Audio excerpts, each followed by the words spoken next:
niatkan bahwa Al-Quran itu harus ada dalam hati kita. Walaupun satu hari kita baca 1 menit saja, tapi jangan tinggalkan satu hari tidak membaca Al-Quran. Maka hari ini kita menjadi komunitas One Day with Quran.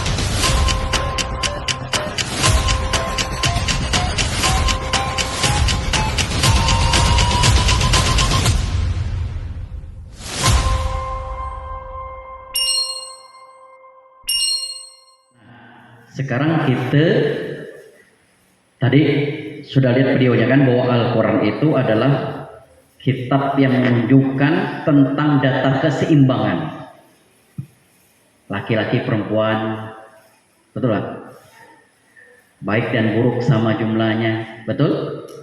Nah kan, dan keseimbang, malaikat dan setan sama jumlahnya, betul kan, keseimbangan. Jadi di sini keseimbangan itu perlu dalam hidup kita. Maksudnya apa? Kata Nabi, "I'mal lidunyaka ka'aka ta'isu abadan." Kerjakan apa yang jadi kebutuhan kita dalam hidup kita ini seakan-akan kita akan hidup selamanya. Wa'mal li akhiratika ka'annaka tamutul qadan. Kerjakan untuk akhirat kita, beribadah ini seakan-akan kita akan mati besok. Di dalam Al-Quran dikatakan, wabtaghi bima takadarul akhir wa la tansa nasibaka minad dunya. Nah itu kan ayatnya, wabtaghi bima takadarul akhir wa la tansa nasibaka minad dunya. Ya. Kerjakanlah untuk akhirat kita, tapi jangan lupa bahwa kita hidup di dalam dunia. Ini artinya apanya? Artinya kita harus menyeimbangkan hidup ini, ya, ndak terus dunia saja, ndak terus keren terus, ya kan? Nah, masa nanti sholat keren terus ya, puasa nih kalau mau buka dipoto terus ya, mau sholat selfie dulu, jangan ya. Nah nanti pamer deh kalau orang kan, nanti rusak nanti seanunya puasanya nih, sholatnya kan. Ya, bisa. Ibadah tetap kita lakukan ibadahnya, kemudian untuk akhiratnya tetap kita lakukan. Harus seimbang antara dunia dan akhirat. Ya, sip. Nah, kita berbicara tentang Al-Quran. Apa Al-Quran itu? Mengapa Al-Quran itu harus menjadi prioritas kita? Mengapa harus ada pada diri kita? Mengapa harus kita baca setiap hari? Bahkan harus kita hafal Al-Quran itu?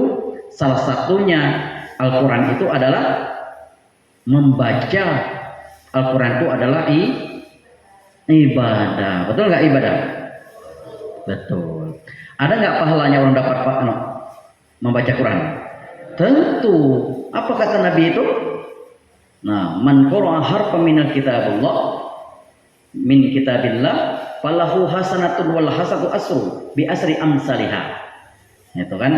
Nah, nih. Man qara'a harfan min kitabillah falahu hasanatun wal hasanatu bi asri amsalihah. Barang siapa membaca satu huruf dari Al-Quran min kitabullah tadi, falahu baginya hasanatun, satu kebaikan. Al hasanatu bi asri satu kebaikan sampai 10 kebaikan. Satu huruf. Tadi Delvina baca berapa huruf Delvina? Banyak ya. Nah, hurufnya banyak itu dibacakan. Nah, itu. Terus la aqula. Nah, kata Rasul, la aqul lam alif lam mim harfun, walakin alam alif harfun, walam harfun, wa mim harfun. Jadi, aku kata Rasul tidak mengatakan alif lam mim itu harfun, tapi itu 3 huruf di situ. Baru alif lam ya 3 huruf. Kalau dibandingkan tadi satunya Satu kebaikan berarti kita dapat kebaikan. Kalau dilipatkan menjadi 10 kali sudah 30 kebaikan. Satu huruf saja. Nah, berarti kalau banyak kita bacanya, kita hatam di bulan Ramadan ini, tidak tahu ada berapa itu. 1.020 berapa seluruhnya Al-Quran itu? Ada yang tahu? 1.020.000. Nah, nanti lihat, Bapak lupa 27.000 atau 72, ada terbalik ya, pokoknya 1 juta lebih ya. Nah, gitu ya. Nah, itu artinya kalau kita membaca satu huruf Al-Quran itu adalah ibadah kepada Allah Subhanahu wa Ta'ala.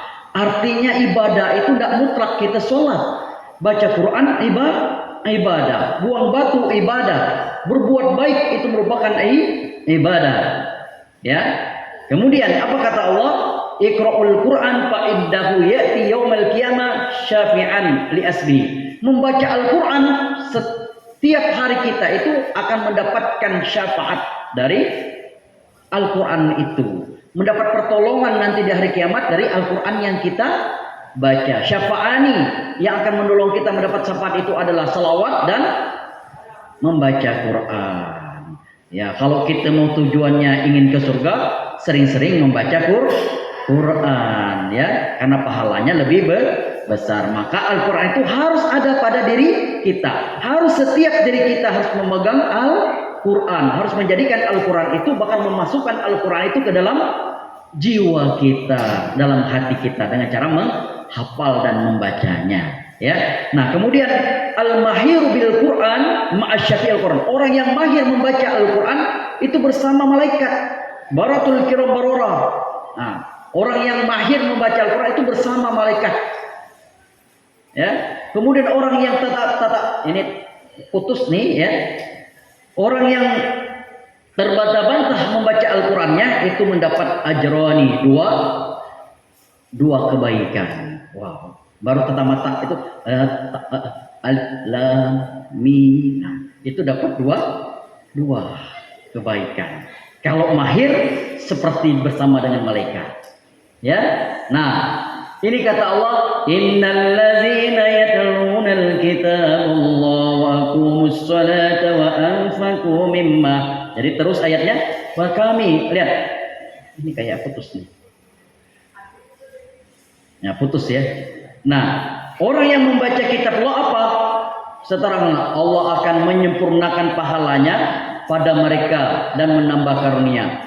Jadi orang yang membaca Al-Quran, salah satunya itu membaca Al-Quran itu Allah akan menganugerahkan kepada dia kebaikan, atau menganugerahkan kepada dia adalah atau mendapat perniagaan yang tidak merugi. Artinya keuntungannya adalah besar membaca Al-Quran itu. Maka jangan sampai berpaling dalam hidup kita itu tidak membaca Al-Quran. Bahkan kata guru saya itu, ya, kamu harus pegang minimal Al-Quran walaupun hanya satu menit, apalagi 1 jam, apalagi sekarang tuh ada one day one juz.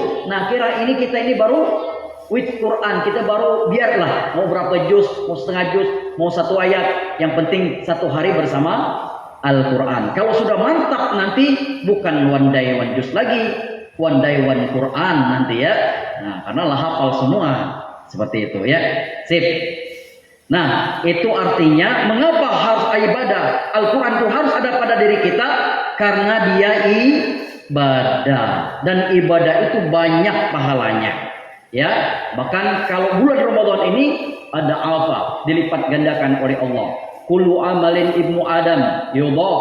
Setiap ibnu Adam itu akan dilipat gandakan oleh Allah Subhanahu wa taala sampai al-hasanatu asru amsalihha, sampai sab'ai mi'atin dikpin, sampai 700 kali lipat. Jadi baca Al-Qur'an itu bisa saja sampai 700 kali lipat pahalanya di bulan Ramadan. Maka orang-orang berlomba menghatamkan Al-Qur'an. Imam Syafi'i berapa hatamnya? 60 kali hatam dalam 1 bulan. Imam Hambali 66 kali hatam. Kita semua cukup 1 hatam saja, ya. Cukup 1 hatam saja, ya. Kalau kita, nah bahkan ada yang 2 hatam, 3 kali hatam dalam sebulan, ya. 1 hati hatam pun sudah Sudah bagus. Ya, kalau belum satu khatam belum bisa, setengah khatam, setengah Al-Quran. Ya, yang penting jangan tidak membaca Al-Quran. Sip. Nah, itu yang kedua. Tadi yang pertama, mengapa Al-Quran itu ibadah? Karena mengapa Al-Quran itu harus ada pada diri kita? Karena dia merupakan ibadah. Jadi kita harus melakukan ibadah. Kalau kita makan tidak ada lauk, kalau hidup ini tanpa ibadah, maka kita akan menjadi orang yang apa? Orang yang bimbang dalam hidupnya. Ya. Nah, yang kedua adalah Al-Quran itu dia adalah sebuah petunjuk. Nah, mengapa harus kita baca? Mengapa harus kita apa? Mengapa harus kita tadaburi Al-Quran ini? Karena dia merupakan petunjuk. Nah, tadi mau ke sini kan nggak ada petunjuknya, bingung. Maka ada petunjuknya Google Map atau tanya-tanya. Nah, Al-Quran ini kalau nggak kita baca, kita tidak mendapatkan petunjuk itu. Bagaimana kita bisa? Coba pacaran boleh nggak? Mana ayatnya? Hah? Mana ayatnya? Ada nggak ayatnya? Ayat Al-Quran menunjukkan apa?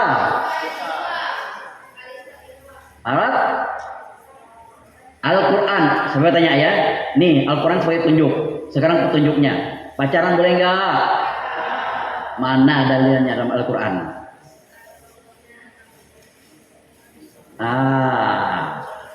Jangan tapi enggak tahu dalilnya, enggak tahu nanti. Coba apa? La taqrabu zina. Ya, jangan dekati zina. Perintahnya bukan berzina, tapi jangan dekati. Kalau la berzina bukan, tapi ini la taqrabu, jangan dekati. Perintahnya bukan berzina, dekatin saja. Nah, sama perintah ini diberikan kepada Nabi Adam alaihissalam. Apa katanya? Allah, hai Adam, jangan kamu dekati pohon itu. Apa? La taqrabu hadhihi sajarah. Konteksnya kepada Adam itu bukan makan buah holdi itu, tapi jangan dekatin perintahnya. Sama Allah mengatakan kepada kita, la taqrabu, jangan dekatin. Apalagi sampai berzina. Jangan dekatin. Itu ayatnya. Jadi kalau pacaran itu mendekatin atau menjauhkan? Kalau pacaran menjauh atau mendekatkan? Mendekat, bisa dekat ke dalam perzinaan. Karena ada zina mata, zina rasa. Nanti kan, nanti malam-malam sudah bangun nggak? Tahajud nggak? Nah, kan mami papi nanti. Nah, belum ada ikat kubulnya. Nah, ya. Nah, ini Al-Quran memberi petunjuk kepada kita. Mengapa tidak boleh kita lakukan itu? Karena takut kita akan terjadi hal-hal yang dimurkai oleh Allah Subhanahu wa Ta'ala. Kalau sudah sampai kemurkaan itu terjadi pada diri kita, maka hidayah Allah menjadi jauh. Mengapa? Tentu hidayah Allah menjadi jauh itu karena apa?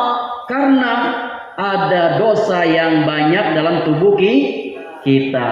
Di dalam hadis Allah, di dalam hadis Rasul dikatakan, innal abda iza aznaba, apabila seseorang itu katanya berdosa, apa yang terjadi? Nuktatan sauda, di titik dosanya, satu titik di hatinya hitam. Kalau berdosa lagi, di titik lagi. Di titik lagi.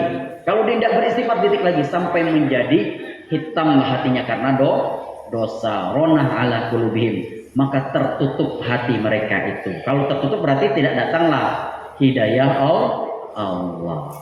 Nah, kalau tidak hidayah dengan Allah, gimana kita akan menjadi baik? Tidak ada petunjuk dari Allah. Oleh karena itu Al-Quran ini adalah petunjuk, harus kita baca dan kita amalkan. Tadi sudah disebutkan macam-macamnya. Nah, petunjuk buat apa? Lihat dia. Pedoman hidup, merupakan pedoman dalam hidup Al-Quran ini. Kalau kita ingin baik, baca Al-Quran. Kalau kita ingin tahu tentang hukum-hukum supaya kita tidak terjebak dengan hukum, kita baca Al-Quran. Kalau kita tentang bagaimana bermuamalah kepada sesama, baca Al-Quran. Semuanya ada di Al-Quran. Tentang politik, ekonomi, tentang apa, ada Al-Quran semuanya kalau kita buka. Ya. Nah, kemudian petunjuk buat siapa ini? Nih, petunjuknya buat hubungan kita kepada Allah Subhanahu. Apa hubungan kita kepada Allah Subhanahu wa Ta'ala? Salah satu yang diperintahkan Al-Quran, kita harus melakukan sholat kepada Allah, kita melakukan yang lain, haji, puasa yang hubungannya kita kepada Allah Subhanahu wa taala, dan melakukan yang lain-lain tidak mensekutukan Allah, itu selalu berhubung dengan Allah. Petunjuknya di mana? Di dalam Al-Qur'an. Mengapa kalau kita harus tidak boleh syirik? Ada di Al-Qur'an. Mengapa kita harus sholat? Aqimus sholat, kita harus ada perintah Al-Qur'an. Mengapa kita harus berzakat? Ada perintah dalam Al-Qur'an. Ada puasa, mengapa harus puasa di bulan Ramadan? Ada nggak petunjuk dalam Al-Quran? Ada. Apa ayatnya tadi? Ya ayyuhalladzina amanu kutiba alaikumus siyam kama kutiba alal ladzina min qablikum la'allakum tattaqun. Petunjuknya ada di Al-Quran. Mengapa kalau kita tidak boleh pacar tadi? Petunjuknya ada di Al-Quran. Semuanya.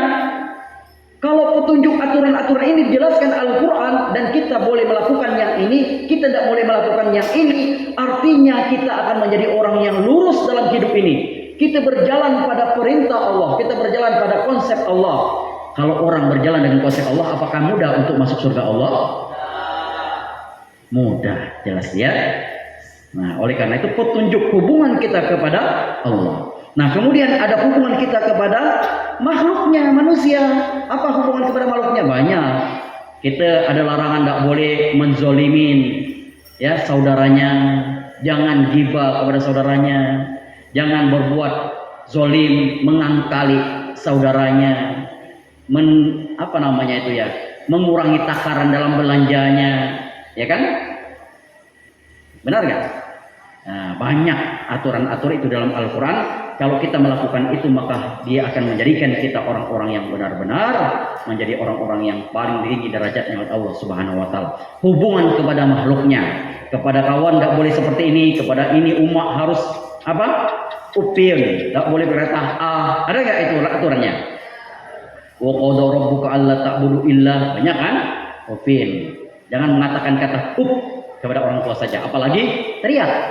Nah, saja nggak boleh. Ada di mana dapatnya? Di Al-Quran. Al-Quran itu sebagai pedoman kita. Artinya tidak boleh kita lakukan. Kalau kita lakukan, kita akan menjadi orang yang berdosa. Artinya dia petunjuk, membuat kita sedemikian rupa. Kalau ada kain itu, kalau ada kalau ada kertas itu dia akan putih. Tidak ada boleh putaran yang dalamnya. Nggak boleh. Ini nggak boleh, nggak boleh. Itu sebagai tujuan kita untuk menjadi orang yang baik pada waktunya. Sip. Selanjutnya. Nah, terus yang kedua, mengapa Al-Quran itu harus ada pada diri kita? Yang ketiganya apa? Tadi dia sebagai ibadah, sebagai petunjuk, dia sebagai sifat. Dia sebagai obat, tidak perlu yang lain. Sifat ini obat. Apa yang menunjukkan dia sebagai sifat? Ada yang tahu ayatnya? وَنُنَزِّلُ مِنَ الْقُرْآنِ مَا هُوَ شِفَاءٌ وَرَحْمَةٌ لِلْمُؤْمِنِينَ. Ada ya ayyuhan nas qad ja'at. Nah, qad ja'at, kami telah turunkan Al-Qur'an ini mau'idun sebagai syifa, sebagai petunjuk, sebagai apa? Luar biasa ya. Nah, lihat, kami turun Al-Quran sebagai syifa dan rahmat bagi orang yang beriman. Terus apa kata Rasulullah? Ya ayuhan nas qad ja'akum mau'izatun min rabbikum wa syifaa'un lima fis sudur. Syifa, obat dalam hati kita. Ya hai manusia, sungguh telah datang kepadamu pelajaran Tuhanmu dan penyembuh sifat penyakit dalam dadanya, petunjuk serta rahmat bagi orang yang beriman. Kemudian apa? Qul huwalillazi amanu hudal wasyifa. Apa katakan? Wahai Muhammad, Quran itu ada petunjuk dan penyembuh daripada segala penyakit kita. Jadi dia bukan sebagai ibadah tadi, bukan sebagai petunjuk, dia sebagai obat bagi kita. Semakin banyak kita memakan obat ini, membacanya, mempedomani, maka semakin sehat kita. Tidak terbentur dari sifat-sifat yang dibawa dari murkanya setan pada diri kita. Coba kita lihat ya. Nah, mengapa ada orang bisu? Nanti kalau ada kamu sudah kuat, sudah hafal, tauhidnya bagus, baca Al-Quran bagus, Al-Quran selalu menjadi pelukan kamu, menjadi di hati kamu, percaya yakin bahwa ini kitab yang meyakinkan, kitab yang luar biasa. makomnya tinggi, tidak bisa diganggu, tidak bisa ditawar dengan uang 100 juta. Yakin bahwa Al-Quran itu tidak. Jadi tidak ada keraguan sama sekali. Mantap, hafal Quran. Nanti kalau adik kamu ada besok, adik kamu ada yang sakit, masukkan tangan kamu seperti kamu bacakan. Insya Allah dia akan berbicara. Kalau besoknya karena setan, karena ada janji-janji sebelumnya, ya, atau buta yang lain. Maksudnya apa? Dia bisa bicara tapi tertangkap, dia bisa bicara matanya bagus tapi nggak bisa melihat, berarti itu ada sesuatu yang lain. Nah, ini bukti bahwa Al-Quran itu sebagai syifa, sebagai obat. Oleh karena itu, mengapa tadi judul kita, mengapa Al-Quran harus ada pada diri kita? Jadi yakinkan Al-Quran itu sebagai syifa. Insya Allah itu sembuh dari segala sesuatu. Tadi sudah dibuktikan. Jadi pertanyaan Ustaz, mengapa aku tidak sembuh? Makomnya harus tinggi dulu. Baca cinta Qur'annya, kepercayaan Al-Quran, keyakinan Al-Qurannya, itu harus kesana semua. Tidak ada keraguan sama sekali, harus kesana dulu. Kalau itu sudah di atas rata-rata, sekali kamu baca Al-Quran itu, Al-Quran itu bisa. Karena Al-Quran ini apa? Al-Quran ini adalah kalam perintah ketika kalam ini dibacakan dari orang-orang kekasih Allah, penghafal Al-Quran, pembaca Al-Quran, dibacakan kalamnya kepada penyakit makhluk, kepada setan, kepada penyakit demam, kepada yang penyakit yang lain-lain, makhluk Allah yang lain yang berupa penyakit itu, maka dia harus menaati perintah yang dibacakan tadi. Ketika dia mengatakan, dia harus lari, dia harus keluar dari apa tadi? Penyakitnya harus lari. Ini semuanya. Tapi makomnya harus tinggi. Bisa nggak makomnya tinggi? Bisa. Yang penting jadikan Al-Quran dalam kehidupan kita.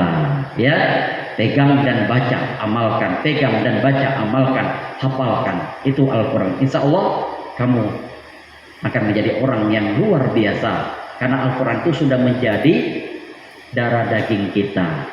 Ya, sip. Nah, dia sebagai syifa tadi. Kemudian dia adalah sebagai pengetahuan. Tadi salah satu dikatakan oleh Allah Subhanahu wa taala ada 3 mukjizat minimal di Al-Qur'an ini. Pertama adalah mukjizat tentang ilmu pengetahuan. Artinya Al-Qur'an sudah bicara dulu sebelum ada pengetahuan sekarang tentang Big Bang, tentang bagaimana penciptaan dentuman yang besar itu, tentang bagaimana dunia ini kecil, tetap atau melar, ada di Al-Quran. Nah itu ya, gunung itu berjalan diam gimana? Belum pernah baca Al-Quran? Gunung, kami jadikan gunung itu sebagai pasar, dia itu tetap di situ atau berjalan? Nah, baca Al-Qurannya ya. Nah, nanti Al-Quran itu tetap di situ atau dia berjalan? Nah, cari ayatnya nanti ya. Kalau dikaitkan dengan teori ilmiahnya, ya. Nah, 2 laut sekarang. Ayat itu kalau dicampur, nah salah satunya ini ayat itu kalau dicampur dia akan bercampur. Tapi Al-Quran sudah mengatakan bisa ada air yang tidak tercampur. Ya, itu dibuktikan dengan Al-Quran. Apa? Makhrajal bahrain. Nah ini ya, lihat air tawar dan laut asin itu bertemu di antara keduanya, ada pembatas, tidak bercampur.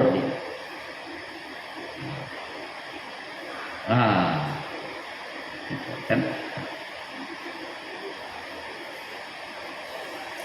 Soalnya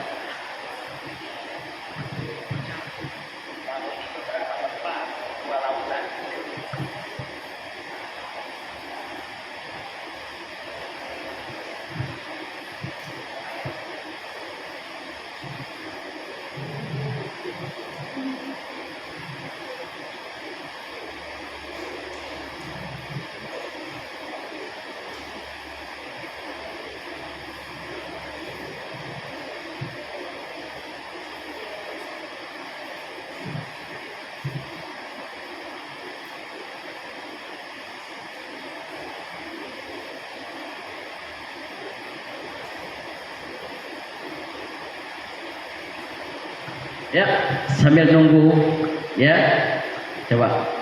One day with Quran.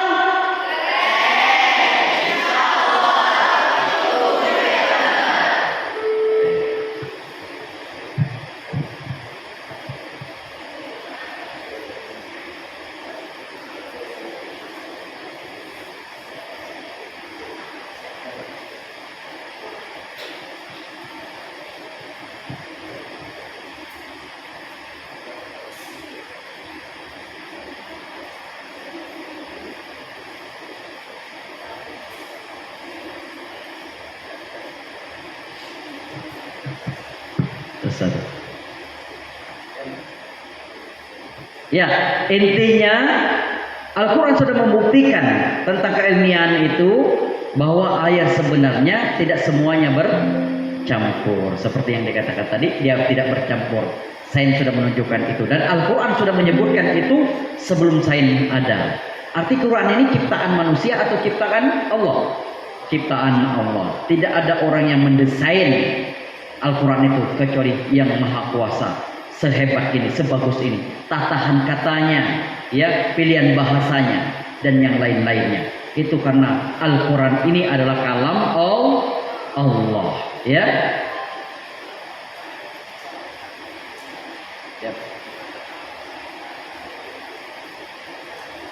Ya, itu.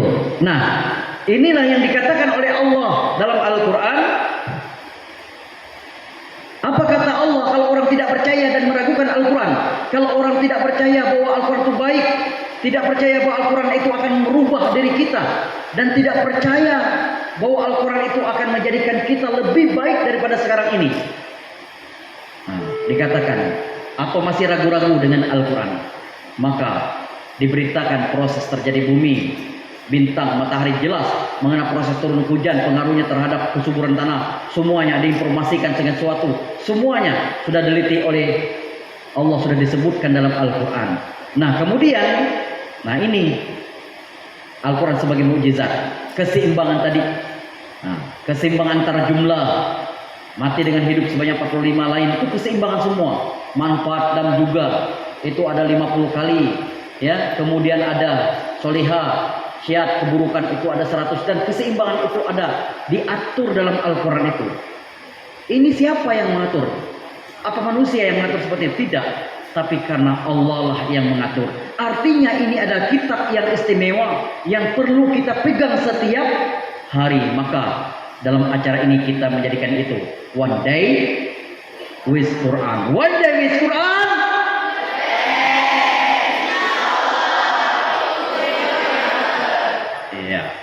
Nah, kesimbang sinonim kata-katanya. Nah, sama sinonim. Bajak petani sama-sama 14 kali dan yang lain. Itu dulunya Bapak belajar ini waktu Bapak S2. Ada tentang materi tentang mujizat Al-Quran. Ya, tapi banyak di internet sekarang ya. Nah, kau lihat. Nah, kesimbang di atas terdapat. Wah, banyak. Hari, lihat kata hari, kata ayam dalam bentuk tunggalnya sebanyak 365 hari, sama dengan jumlangan hari dalam setahun, ya. Kemudian sedangkan kata ayam bentuk jamaknya, bentuk mustanaknya juga jumlah pemakaian hanya 30 sama dengan jumlah hari dalam sebulan. Kemudian sisi lainnya berarti bulan sar hanya terdapat 12 kali sama dengan jumlah bulan dalam setahun. Didesain begitu rapi bentuknya, ya. Nah, ini kata Allah. Kalau kita tidak percaya memang Al-Quran ini, kita ragu mengamalkannya, kita ragu menghafalkannya, kita ragu membacanya. Ini kata Allah. Allah menantang manusia dan jin apa? Untuk membuat yang serupa dengan Al-Quran ini. Tantangan ini dibagi dengan 3 bagian. Pertama, membuat yang semisal dengan Al-Quran dengan segi uslubnya, ya. Dan kemudian 10 surat saja. Al-Quran kan ada 114 surat, 10 saja buat suratnya. Kemudian membuat satu surat yang mampu menandingi, satu surat yang menandingi Al-Quran. Tidak ada. Kata Allah apa?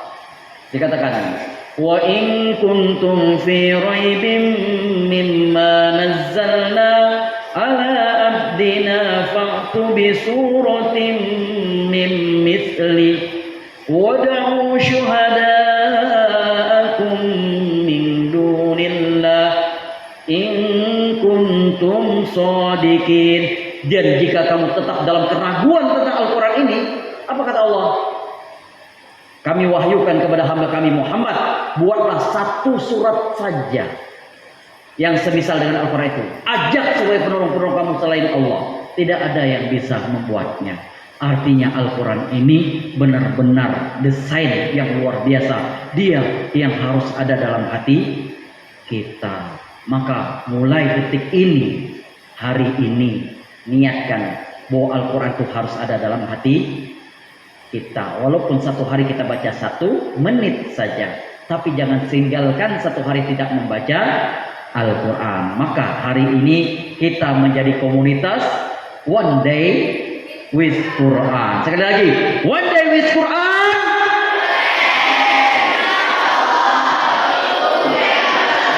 Tapi sayang, anunya ucapannya itu tidak nyala antara gaya dengan rasanya. Nih kayak gini Bapak ya. When this with Quran, keren. Nah, gaya kan berarti anu benar nih. Keren. Kemudian insya Allah rasanya masuk dalam hati. Itu gue banget. Ya, coba ya. Coba pakai rasa. Ya. One Day with Quran.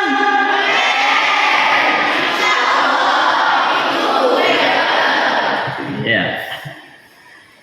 Terima kasih ya. Intinya saya ingin bicara bahwa mulai hari ini buatlah Al-Quran itu ada di hati kita.